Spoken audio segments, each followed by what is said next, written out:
3 months ago, on August 29th at 2:50 a.m., my daughter gave me a grandson.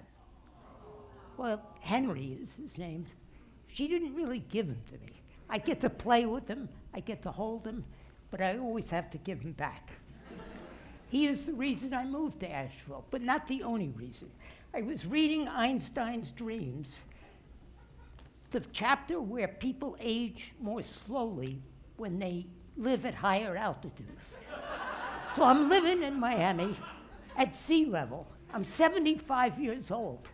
I said, I gotta get my ass up to the mountains. So here I am in Asheville, living in a house on a mountain, built on stilts, getting high every night. I'm gonna live forever, and I won't remember any of it. So I'm trying to fit in. I've taken hikes, I bought a backpack, I'm growing this damn beard, I have hiking boots. So I took some hikes at Craggy Gardens and Shining Rock and Mount Pisgah. I'm new here, so I don't know the names. Looking Glass, and I saw bears and deer and monarch butterflies off to Mexico. I sure hope Trump lets them back across the border next year. Some things in Asheville are different, and some things seem the same. When I lived in Florida, I worried about alligators in my yard, in my pool, and in my car. In Asheville, I worry about bears in my yard, in my garbage, and in my car. Asheville parks post signs banning sex offenders from entering. Think about it.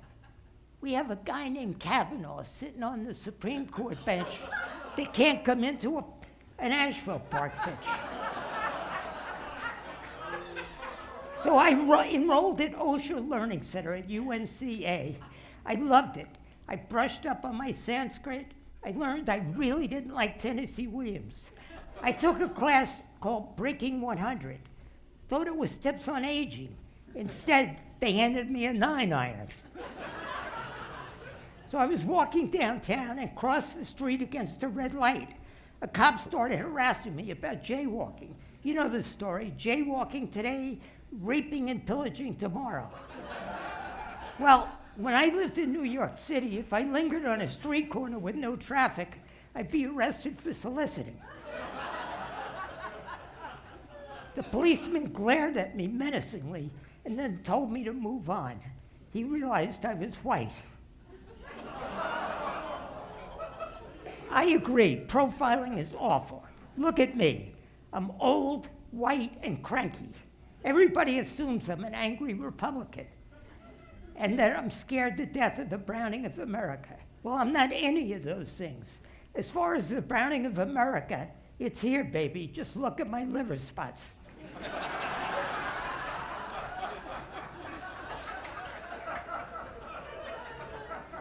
So I go shop at Harris Teeter, and they have a sign posted on the outside.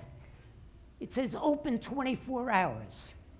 Underneath it says, no loitering permitted after hours. I mean, why didn't they just say, come and loiter anytime you want? So, I know you guys like hunting and fishing, and now it's a constitutionally protected amendment. I'm just glad for you all. Where I grew up, if you took a gun and went to get food, you would likely be planning on robbing a 7-Eleven.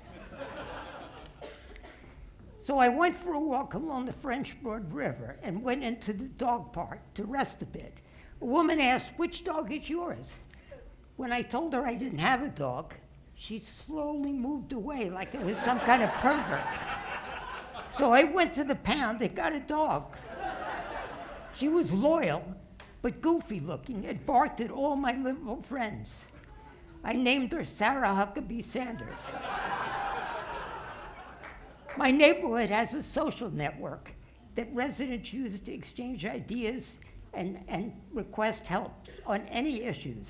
So a man posted that his dog had been deeply depressed and that treatment at Reiki for Animals had transformed his dog into a loquacious party animal.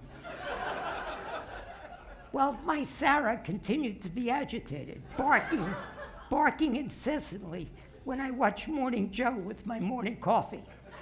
So I made an appointment for treatment at Reiki for Animals. There was a man in the office waiting for his ferret to be treated for kleptomania. The Reikiologist placed her hands on Sarah's neck and with words, music, and aromatics conjured up healing spirits that filled the room. Afterward, I took Sarah home and wrapped her in a warm blanket. When she woke up, Rachel Maddow was on television. Sarah didn't bark. She only wagged her tail. We went for a walk, and Sarah hugged every tree.